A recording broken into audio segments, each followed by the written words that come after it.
There are baseball losses, then there are losses that are those type of losses. The kind where you spend most of the night thinking, okay, we've got this. You build a 7-run lead. You hit a grand slam. You hit another home run. You're still ahead in the 7th inning, and then baseball decides to grab you by the collar, drag you through 3 hours of emotional damage, and dump you in the parking lot. The Stockton Ports lost to the Fresno Grizzlies 10-9 and 11 innings to wrap up the most important 6-game set of the season. And as always, to make sense of this emotional roller coaster, the voice of the Stockton Ports, Timmy Fitzgerald. I want to say, how are you? But I don't think that's a fitting question right now. You can kind of see it, can't you? Yeah, you can see it. You can feel it. You can know it. Man, up 7-1, then hanging on 8-6, and then up 9-8, even in extras, and couldn't hold any of those. And it just, I came into the series. I'm like, yeah, this series is going to decide the season. This did here. So watch, we're going to split it, of course, and decide nothing. And then Sunday, I'm like, whew, yeah, boy, that'd be great if we can get this split now. The game before it was one of those games where it's like, okay, you lost 2-1. It was a real regular old baseball game. Like it was, Right. It was normal baseball. And you just, Alex Hernandez hits a line drive Sure. right to third, diving play with the bases loaded. Then Roman Martin sends one to the wall in the 9th inning, and they just make a good play. Montero has an RBI double to get us back within a run. Like it was just a little things. It was one of those games where it was like, dang, that stinks, but you didn't feel bad about it, and thus you felt pretty good going into Sunday. Got Josiah Romeo going. He's throwing 5 innings, a 1-run ball again. Typical Romeo type of outing, right? Completely in control. 78 pitches. I know. And so I'm thinking, when they took him out after 5, and I haven't talked to manager Daryl Kennedy about this. I'm not trying to criticize or speculate or anything. He's got his reasons for doing what the organization may have reasons for doing. Like Romeo had thrown, 92, 95, 97 pitches in his last 3 outings. So maybe there was, hey, we need to dial him down to 80-something this week. And so it's 78 that took him out after 5. We were worried about the bullpen being a little taxed. And then suddenly we get to Sunday because Phipps was good the day before. And before that, Traconis was good the day before. I was like, okay, we're actually okay on bullpen now. And so we go to B.J. Cook, former position player turned pitcher, who's been really good all year. He's been really good. And he just struggled. He couldn't get the 5 batters he faced out. Cole Miller comes in, who's been decent out of the pen. Managed to at least keep it there. He only gave up maybe 1 after Cook exited for 1 inherited run allowed. That was it. And so you still are like, okay, we're clinging to a 7-6 lead. Gave up 5 runs in the 6th inning, clinging to a 1-run lead. Turley goes and hits another dinger. A guy who had 2 grand slams this series has this 2-dinger game. You're thinking, okay, 8-6. There's a little breathing room. We go to, here's one where I'll ask Daryl Kennedy as well. I'm like, okay, Romeo coming out after 78 pitches. I'm going to ask him about that one tomorrow. If there was any edict for that. And then it had been where Cade Brown was no longer the closer, but he was doing decently as the setup man, and Jackson Holmes had functioned as the closer. They flipped that around. Holmes did 7-8. Cade Brown did the 9th, and Cade Brown gave up 2 runs in the 9th, which has been happening to him. It's why he hadn't been closing. We each score a run in the 10th, couldn't get one across in the 11th. They do just 3 straight hits there, and that was it. So 3 hours and 28 minutes later, we were thinking we were going to maintain the 2-game lead we had over Fresno for the final playoff spot. Yeah. Now we're back to tied for it. So I know bigger concern for A's fans is player development, the individual progress, but learning to win is part of it. Having an opportunity to play in a postseason is experienced and development gained as well. And, let's put a little chink in the armor of trying to get there. Mark Kotsay's comments about Jamie Arnold and throwing the changeup was kind of off the cuff. And he talked about the changeup Gage Jump had in Boston against the Red Sox and how effective it was. And in a sense, Kotsay said, I wish Jamie Arnold could develop that in Midland. Okay. And I don't think it was a shot at Arnold, but obviously there's something behind it if he's taken kind of without a question being spurred. And the first thing I thought was, okay, well, Kotsay's probably not wrong. He has to develop that changeup. But at the same time, you're talking about a kid that wants to win and is going to do what he has to do and throw his stuff in order to compete and win. And in order to throw something secondary that knows it's not his best, where he may be letting his teammates down, that's the reality of it. And I doubt when Kotsay was playing, he would accept that either. But it seems like times have changed. Yeah, there is an element of, it goes back to what we talked about. Is this the place for development? Like in the majors isn't a place for it. For Arnold, he's coming off of what a decent week, right? He struggled at times in his first pro season. This is a Baseball America on their who's hot list right now. Their top 20. He's number 9. Like, first round pick. He's gotten better as the season gone on. Has really found his stride lately. 3 consecutive starts. You can make a case were his best of the season. 6 shutout innings. This past week against Corpus Christi, 6 hits, no runs, striking out 9. Didn't walk a batter for the second straight start, threw 65 of 92 pitches for strikes.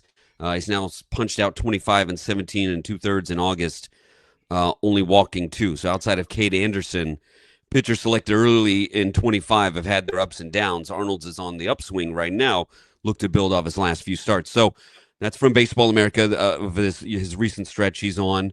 And do you know, I think if I'm placing that on anything, it's they maybe expected a more immediate impact, like a Cade Anderson, from that draft pick.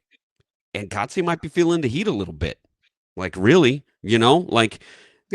for me, there's a little bit of, man, I need these guys here. I need these players we've invested in here and giving me some results. And they're still developing changeups. In Double-A. And that's what he said. He doesn't want that to be taught at the major league level. Right. Yeah. He doesn't which I guess there's something I think. Can you expand a little bit on that? For me, it's like that not being taught at the major league level. And then what are they doing if they're not coaching it? Do you know what I mean? And that may come off as something naive, and it's why I'm asking. Okay. For me, just to be like, hey, he doesn't want to teach, but it seemed like he obviously knows what he's talking about. Yeah, there is a frustration out there of guys getting to the major league level, even AAA, still need coaching on how to turn a double play. Like they get advanced pretty quickly now, right? And there's some positives about that. You get more athletes to choose baseball, to say, oh, okay, well, I'm not going to be stuck in the minors for 5 years. They're going to be 2 or 3. I'll be 23-ish when I get up there. Perfect.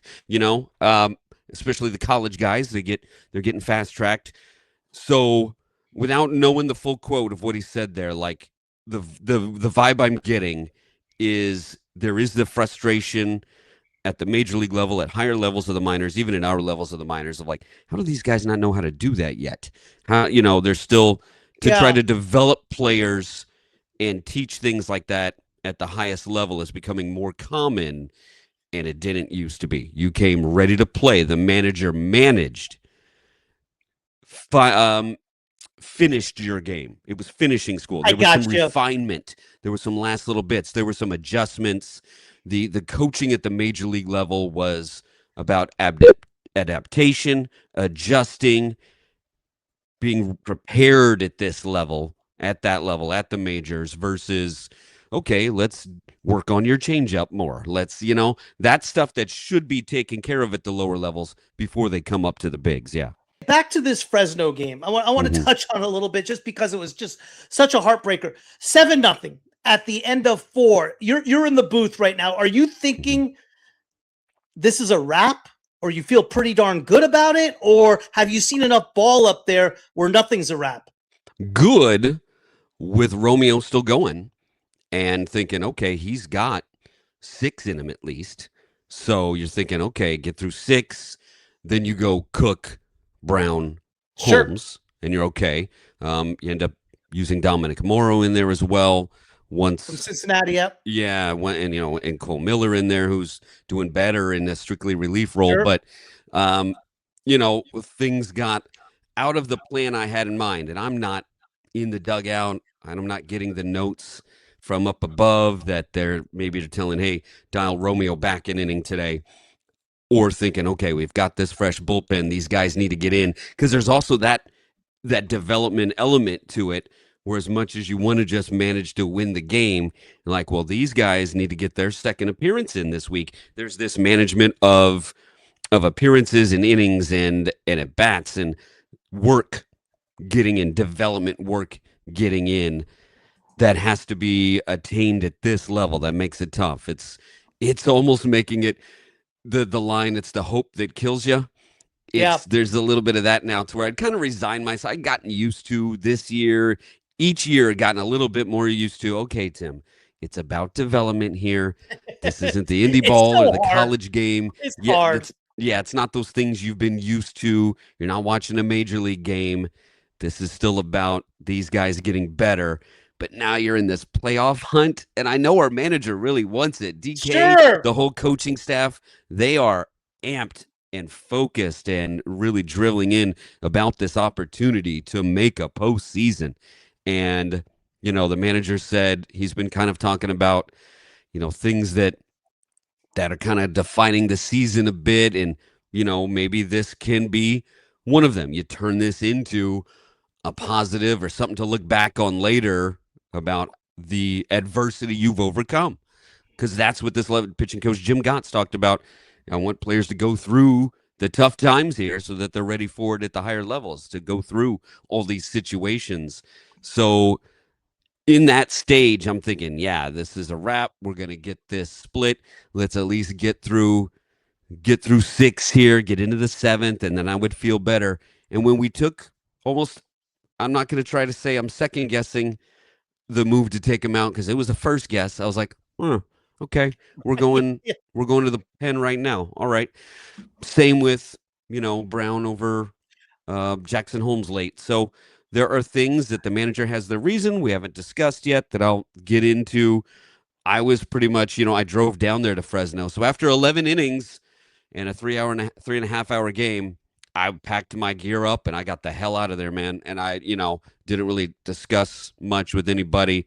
Just got the F out and got home, got some rest, and it was a tough finish when you thought you had yourself the 2-game Yeah. lead, split the series, and it just didn't come to fruition. So it was definitely a gut punch type of moment. Turley grand slam. He wasn't finished with the grand slam. He comes back Yeah. in the 7th, like you mentioned earlier, hits another Mhm. home run, 8-6. What was your takeaway from Turley? 7 for Yeah. 23 in the series. He had 4 bombs, 11 RBIs, but like you mentioned, 2 of them were on grand slams. He struck out 9 times. Yeah. In game 3, he came up in some key spots. 0 for 5, 3 Ks. Yeah. It looked like he was competing. It looked like he was in it. What kind of player is Turley going to be? Is he going to be that kind of just slugger type of guy? Because it doesn't seem like that's his profile from Oregon State. It seems like he's more of a complete guy. Yes, favoring the power side, but Sure. also a guy that could just swing it. We thought that, yeah, you were getting a more complete hitter, I think, with the 4th round selection. Then you sort of see him visually. Things just, college game, translating those numbers as box hard. score numbers, final line numbers, back of the baseball card numbers is tough. Strikeout rates and things will tell you a little bit more. The metal bats, the ping, thing, Yep. that ball goes flying. So the singles have come around more. There have been more base hits, and that was reassuring. And that's part of the power uptick. These things go together. They don't live in a vacuum. You can't be, I'm just going to hit home runs, forget the singles. It just doesn't work that way. So as more base hits came around, the power has started to come around again. And there is a bit of a flaw in the swing. It is pretty uppercut, and he was struggling with pitches at the top of the zone. So maybe there have been improvements there. right? And but he does he is a homer first. He's a power over hit guy right now. Gotcha. Can he become that complete guy? We'll see. Fielding has a long way to go too, as far as getting to balls in the outfield. So, but at least there is this uptick happening. The singles increased. It led to then more power. But it is very feast or famine right now. Can he fix that in the next year or so is going to determine where he goes organizationally. Let's get to the 6th inning. And we talked about Josiah Romeo being pulled. Cook, who's been so damn good all year long. And things started to get weird in that 6th inning. Triple, single, double, wild pitch, another run, another single. And all of a sudden, 7-6 from the booth. How quickly did the feeling change in the ballpark? Did you feel it from the fans? Did they feel that it was this type of important game? Oh, yeah. And Fresno has kind of a loud dugout. I'll give them that they're very engaged. And you can, as the momentum built, you could hear it from them. You could hear it in the crowd. And I think it goes back to, this is one thing I'm old school on, is I like quality starts more than I like bullpenning. BJ Cook threw 2 innings already in this series. He had been seen. 3. Yeah. And there were 2 shutout innings. It was great. Like this is how BJ Cook's been all year. You would be like, wow, this is one of your top relievers. You would put him in 7th, 8th. He got a couple shots in the 9th that haven't quite stuck for him, where he gave up a run in the 9th inning at San Jose. Ports at least won in extras in that game as well, winning it in the 10th this time. So he got seen. And then I think they just had a bit of a book on the 4-seam, the split, the breaker, and he was missing away a lot on arm side again for him, and that led to him being behind counts. And I think that's where things went awry. Again, we're talking about a guy in his first full season as a pitcher at this level, and this was a lesson learned on hitting your spots, not missing away, on owning and controlling the moment. Cook's really good at the breathing exercise, deep breaths, getting himself centered, getting back out there. I think it's been really key in his success. Just couldn't quite stop the snowball effect, along with Fresno having a pretty good lineup. Like we talked about the juice our new rookies this draft class added for us, and it has clearly done the same thing for them now. They are definitely, they're the 37th overall pick in the draft has joined their team, and he's made a huge difference at catcher. It's Daniel Jackson out of Georgia. Guy hit 32 dingers and stole 26 bases as a catcher this past year in the SEC. So he's added a lot. They've had a definite boost from the guy they got, this Juan Martinez they got in the Senzatella trade. And there's a Christian Arguelles who's their number 4, number 5 prospect, depending on how which rankings you're looking at as their center fielder. He killed it. So they've definitely had a boost from their end as well, with the college guys coming in, creating a spark for them as well. That's made a difference, and it showed in this game. Even down to the guy who had the game-winning hit, 19th round pick, I think, out of Stanford, Court McDonald, pokes one the other way to win the game. He had the game-saving catch on the Roman Martin drive out to the wall on Saturday night. So they've, it came down those last 2 games. We took turns kicking each other's butts for the first 4 games, and then it came down to the home team pulling out a couple of 1-run games late in a very evenly matched series. Speaking of the catching position, the Ports catching position, to me, has been incredibly strong this year. You talk about Errant, who's in High A Lansing, who's doing a hell of a job. Save, who got promoted to Double A, who had a hell of a week himself. And at this level now, Sosa and Landaeta have been a good combo. Landaeta, 9 for 23. Yeah. Ramon Landaeta is just 20 and built like a tank. And he's the backup now with Sosa here. You go with the more experienced. Kind of going back and forth. Yeah, the guy who's an ACC experienced catcher. So he's He's getting 4 starts a week. Landaeta getting 2, and Sosa is the better receiver right now. There was a little trouble, squeezing the ball a bit for Landaeta late in that game on some borderline stuff, on the pass ball, wild pitch borderline, if you will. So there's I like Sosa a lot. We talked about it last time. I think his scouting reports are maybe underestimating him. You said that, yeah. Maybe I'm overestimating him based on what I'm seeing at this level. As he climbs, maybe it's not the same, but boy, I really like what I see out of the guy. And you'll credit the A's on a pattern of this now. Cole Kaan and Davis Diaz keep ascending, like we've talked about. There's just that drop off behind Langoliers that we're seeing now, right? It went him, and then it drops to Cole Kaan and to Davis Diaz. Yeah. But there's a lot I really like about Alex Sosa. Just some subtleties, a mature game. A mature game for a guy who was just picked in the 6th round, I think it was, just in this past year's draft. A mature game, very settled, handles the pitching staff well already. It looks like he's just pretty confident in what he can do, and he looks to advance beyond being fresh out of the draft, having a month plus of pro ball under his belt to me right now. Talk a little bit about Drew Burress, his most complete series since being on the Ports. We heard about him, obviously, before hitting the home runs, but really, this was the most put-together series. 9 for 25. He scored 8 runs. He swiped 4 bags. It seems like he kind of stepped up. As far as the college kids that got drafted, did you sense they knew this was an important series, or did it depend on who the player was? Yeah, they had definitely taken that in from the players around them, from the coaching staff. Here's the situation that you're stepping into, fellas. Right. Your postseason might have ended back in June, but you're stepping into one right here now in August. So I think they enjoyed that. I think they've felt the urgency to jump right back into some meaningful baseball. I think that took a little bit of a ramp up time. Like, whoa, I'm getting thrown into a postseason chase. I'm just trying to get used to this level a little bit, but they've embraced the opportunity for sure. Burress, you could tell right-handers throwing a slider away from him was his early kryptonite.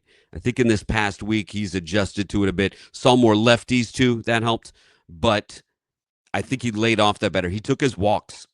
He took his walks in this series, and that led to getting more pitches to hit. I think that made a big difference in this series, to where opposing coaches, talking to the Fresno coaches, man, did he catch their eye. They're like, wow, he's got some juice. They're like, that's legit. I'm like, oh yeah, it is legit from that small package. He's packing a big punch, and he's very serious about his craft and confident in what he can do. He is very much all about trying to be the best he can be versus good enough.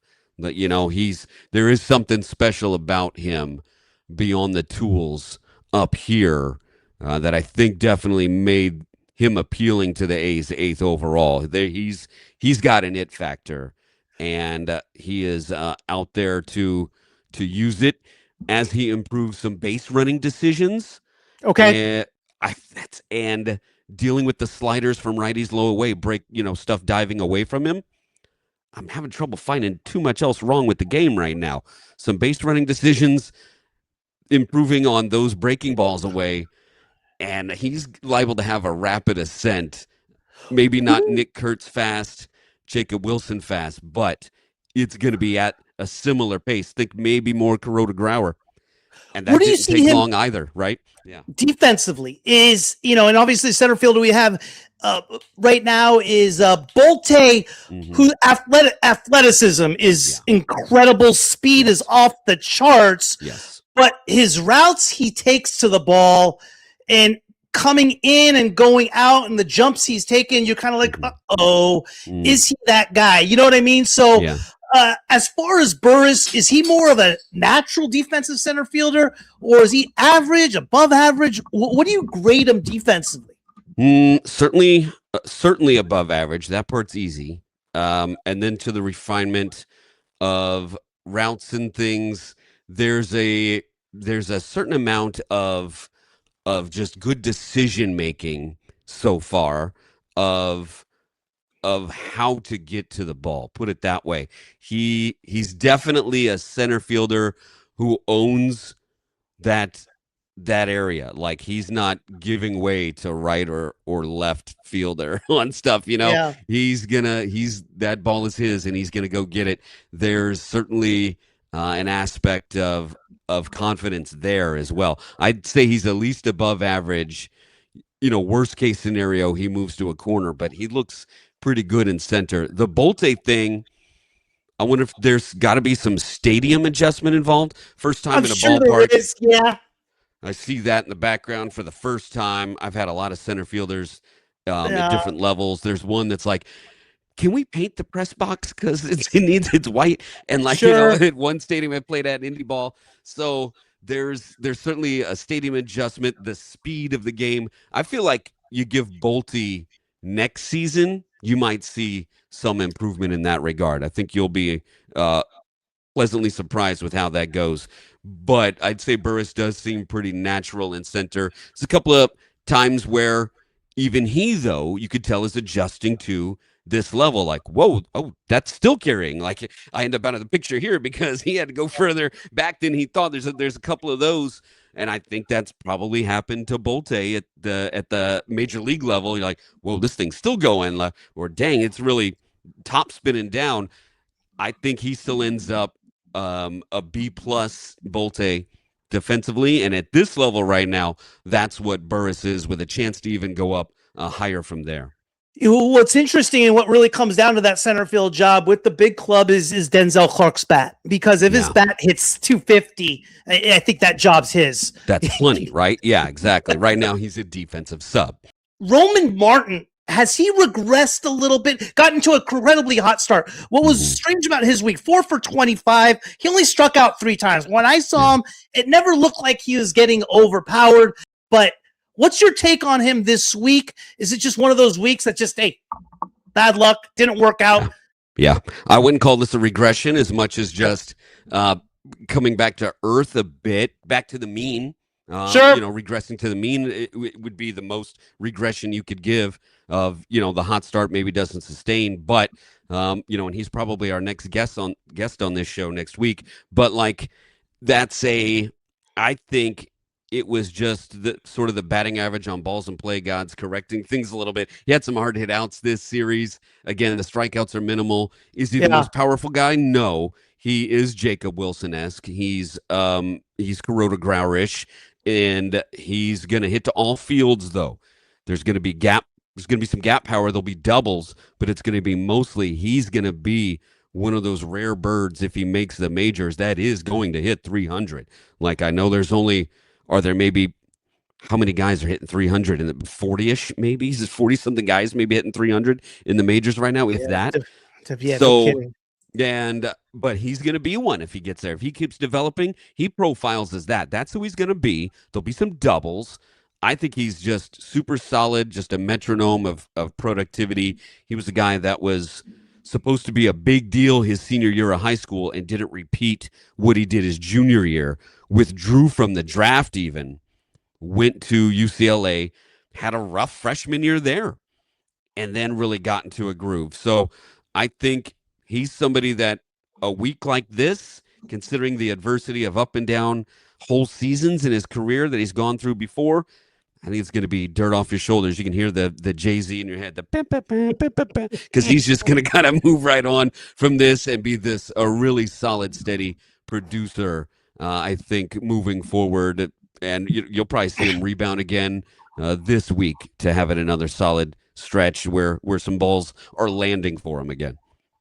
Tim, do you think guys like Josiah Romeo and those type of arms that aren't necessarily throwing hard, overpowering, that they have a shot? I mean, you look at a guy like Jacob Lopez, who's had an incredible second half. Yeah. We saw the same type of second half as we did last year, but he doesn't throw. He's not overpowering by any means. Baseball seems to be one of those deals right now where it's like, hey, if you're not throwing 97, 98, we don't even want to look at you. Yeah. Do you think baseball is going to get back to just like, hey, Do you get outs or not? Because for me, that's what Josiah Romeo looks like. Yeah. Well, it's cyclical, right? Like, think about how this year's draft, a bunch of guys who make contact got selected, right? And it's now it's coming back around. You find the deficiency, the opening in the market of what's available, how to counter what's happening right now. And I think it will come back around again because I think there's some folks getting tired of, okay, he threw 97, but it went to the backstop again and again and again. And it's I hear coaches complain about, these places, these labs where guys are trying to set their personal record on how hard they're throwing, but it's like, yeah, it hit the wall though. Like, and then you didn't really Right. do anything with that. You're not pitching. You're throwing. You're not pitching. Now with a guy like Romeo, who's throws a lot of 93, it's mostly 93. He'll take it down to 91. He'll get up to 95.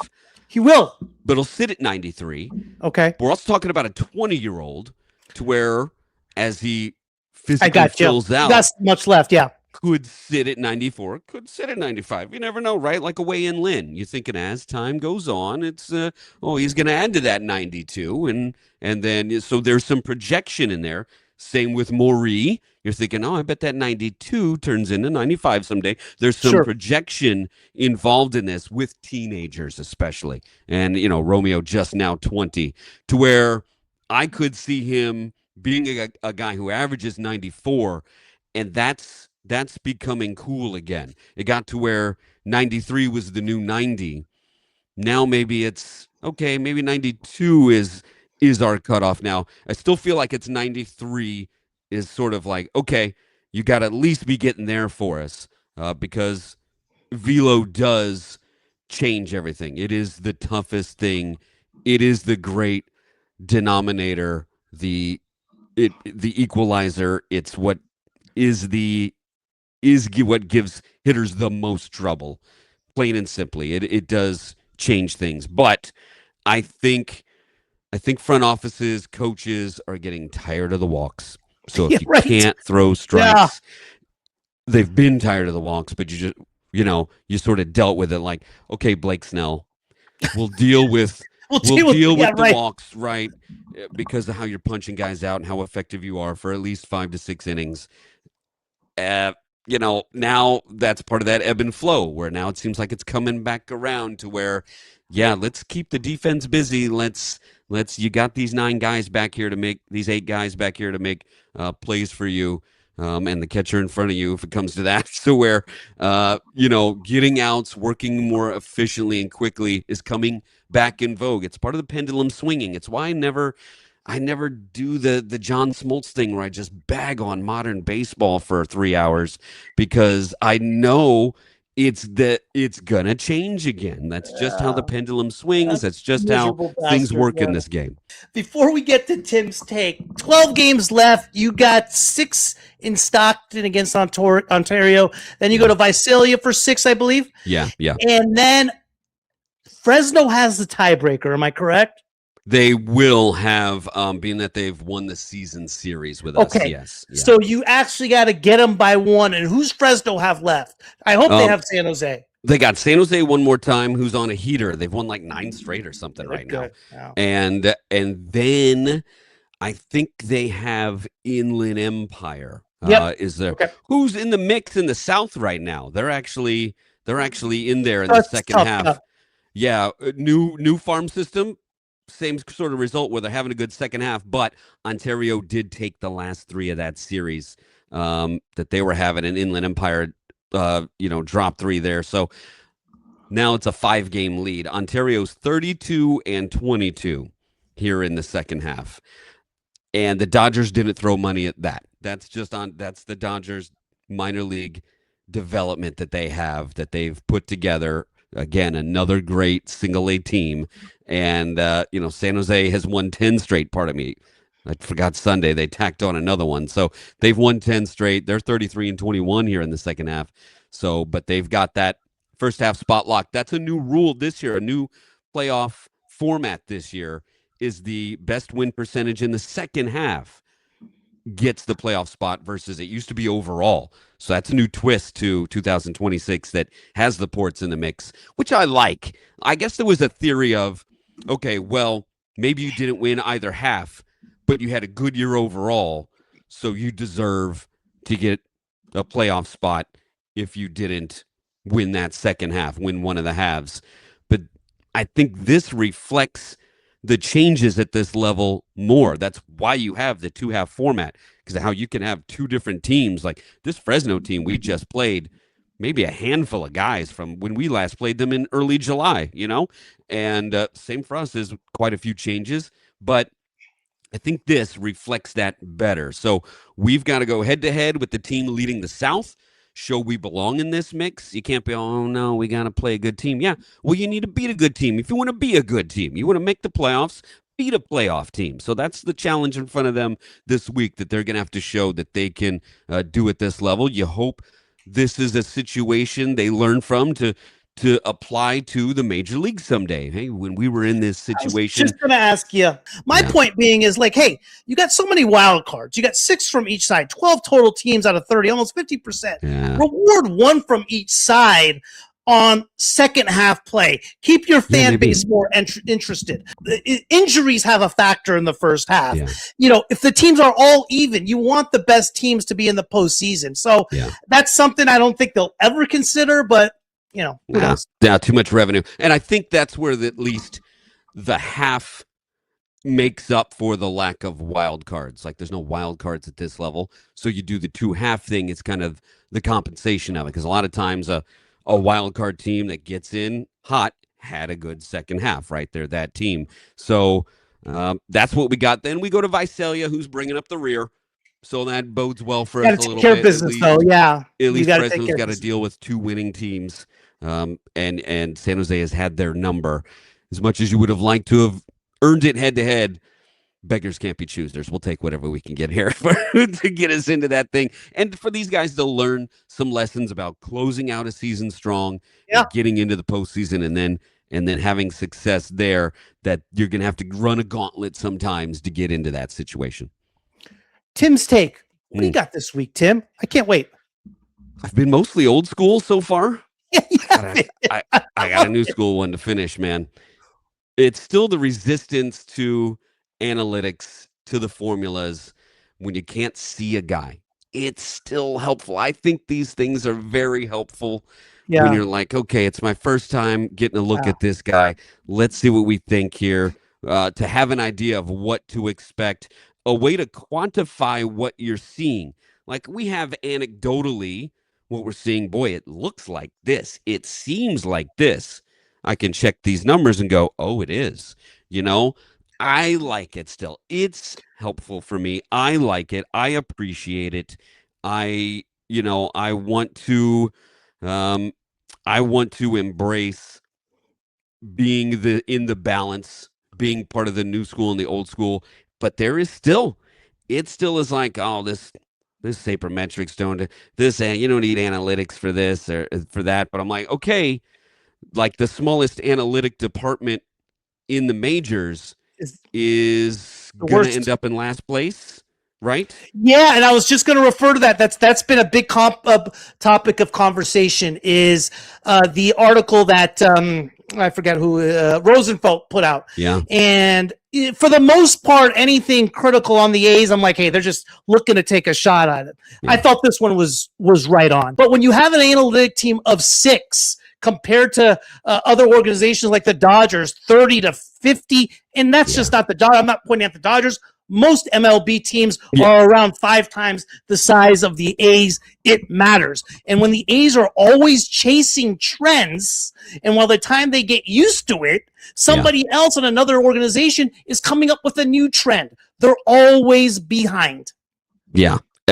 When they used to be ahead, and they've let themselves fall behind. Even beyond more analytics people, more tools for development, technology. It's not everything, but they're helpful tools. Much like how analytics is just more measurables.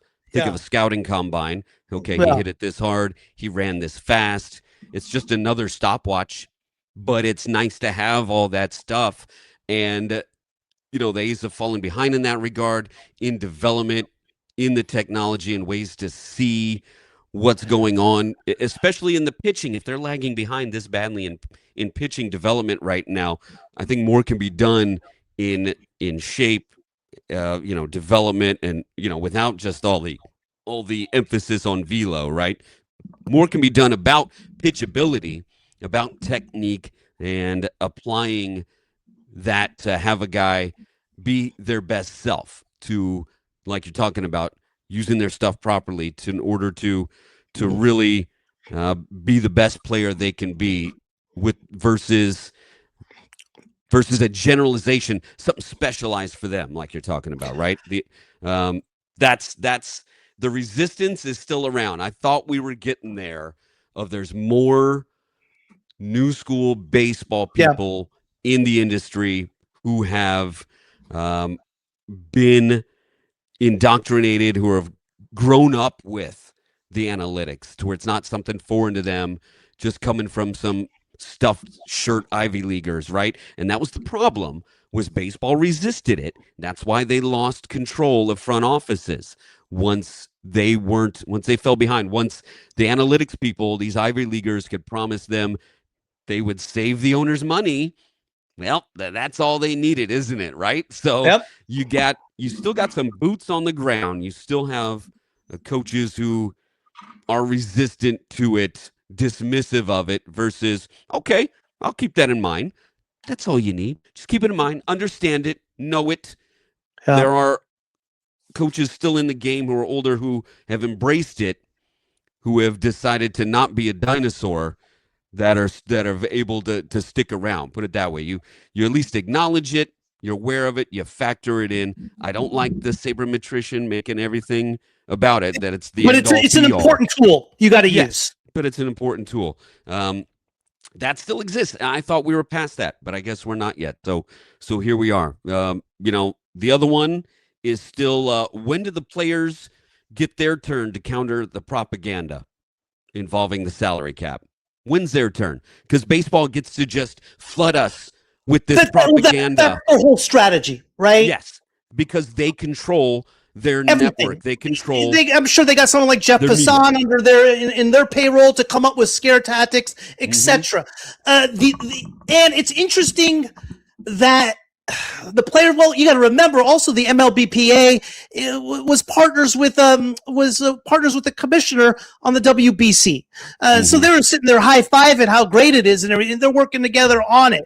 I do believe, though, at the end of the day, the owners know they can't win, because this was already decided in 1994. It went to federal court. It was ruled against them. If I was an owner, if I was giving them advice, I'd be telling them the exact same thing, is like, hey, we got to start early. We got to scare them. And hopefully we won't get the salary cap, but hopefully we get everything else. We get every other type of deal. I don't see the players giving in. I will be shocked if we don't get 162 in next year. They're already talking about the Olympics. They're already right. You know what I mean? They're already making plans for that. They're already negotiating for that. If you follow the money, it's just not sensible on how they don't get 162 in. I think there's going to be a strike. I think there's going to be a lockout. Yeah. I think there'll be a shortened spring training. I think baseball will go into November. Okay. Yeah, we may start late in April. I could see that one happening. But you'd like to think they're not that dumb. You'd like to think they're not that dumb to blow the momentum you've got going in your sport right now. And usually strikes happen when a sport, we saw the hockey strike several years ago, when sports are in a decline, when there's something, seriously, fundamentally wrong with it. Right. Yeah. This isn't it. This is not where you have a strike. Yeah. I think baseball, the owners can really only rest on, well, we haven't had a lower half market win since the 2015 Royals, right? That's who's won the last World Series. But you look at the standings right now, there's Milwaukee up top again. Atlanta, publicly, we can see their finances. St. Louis, your team's having a year. They're in it again a little bit. They just had a crush Sunday, man. Cardinals blew a 4-game lead in the ninth. What was something about Sunday for me getting walked off after blowing leads? Tampa leads the East.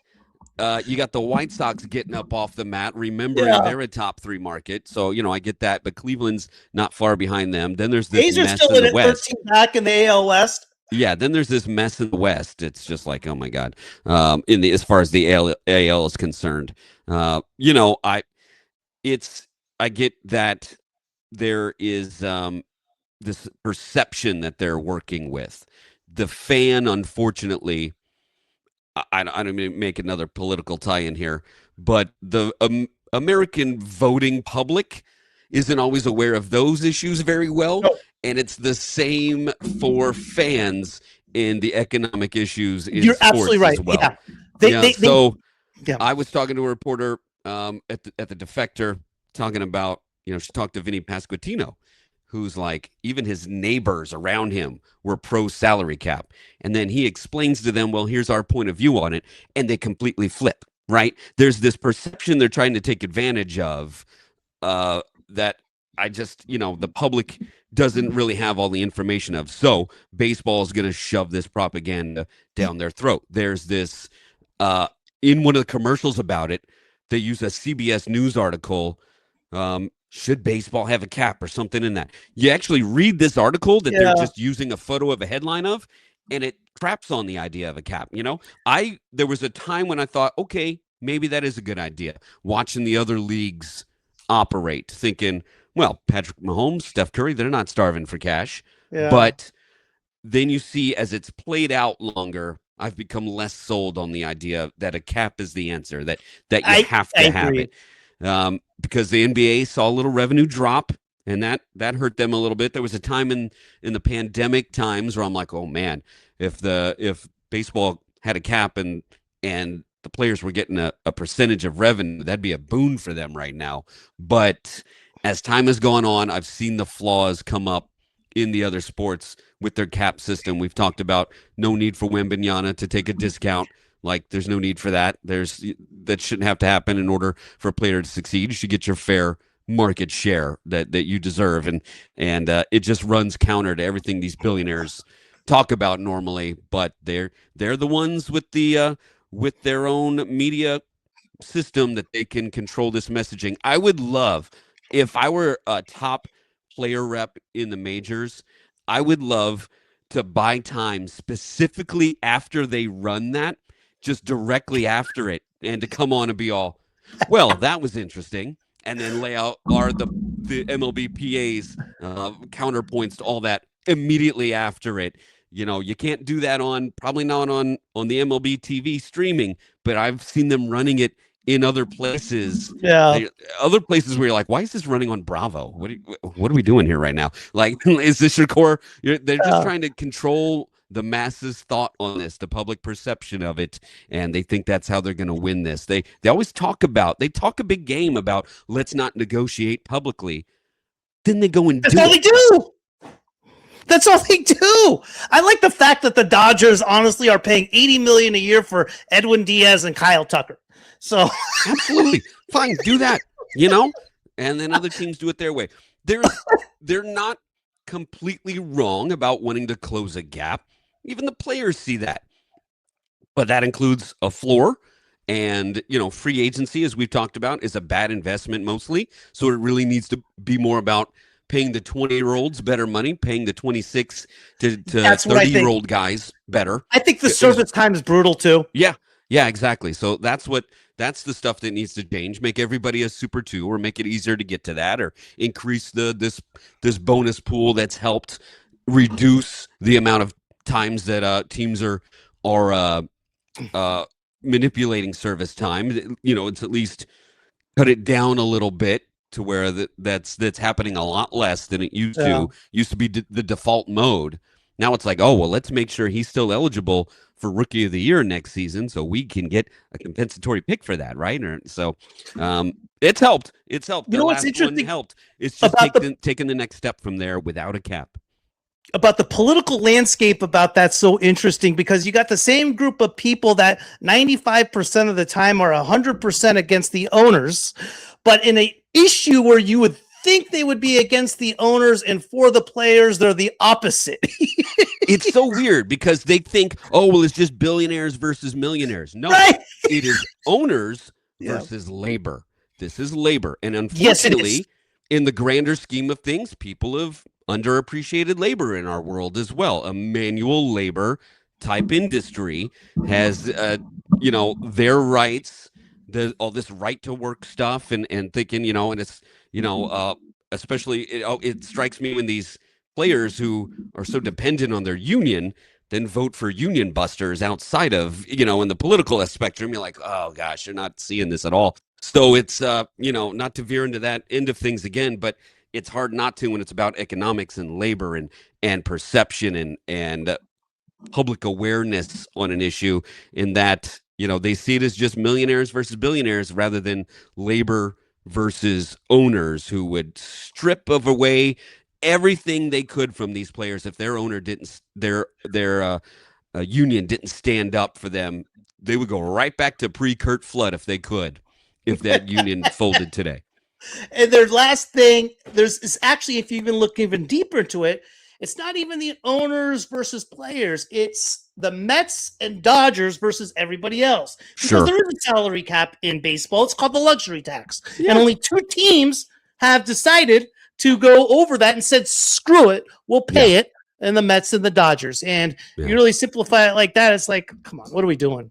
Yeah, because it was the big bad Yankees before winning 3 in a row that caused the tax system to begin in the first place, right? So there's always this reactionary Oh my thing. God.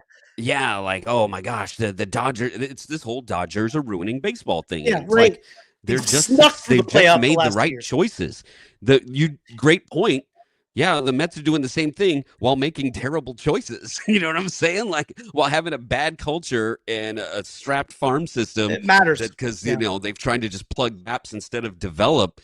And that's, you see the two different outcomes of teams doing the same thing. You can see 2 different outcomes of the lower budget teams. You can see how Tampa does things and how other teams are doing things. You can see the A's heyday compared to Pittsburgh. It's not always about the money. It makes a difference. It's a factor. As far as getting the postseason teams, there's some gap to close, but it doesn't require a cap. I'm sticking with that. I'm dying on that hill. I'm with you on that. I agree with you on that. Timmy, good luck this week against the against Ontario. Yeah, got Ontario coming in. Those evil Dodgers, right? Yeah. How are you guys gonna beat them? Oh my God! Oh my gosh! Yeah, our analytics department's gonna get crushed this week. Take it easy, you Timmy. Go out there between the lines. You play ball. Absolutely, man. Yeah. Absolutely. I'll see you, bud. All right. Thanks for having me.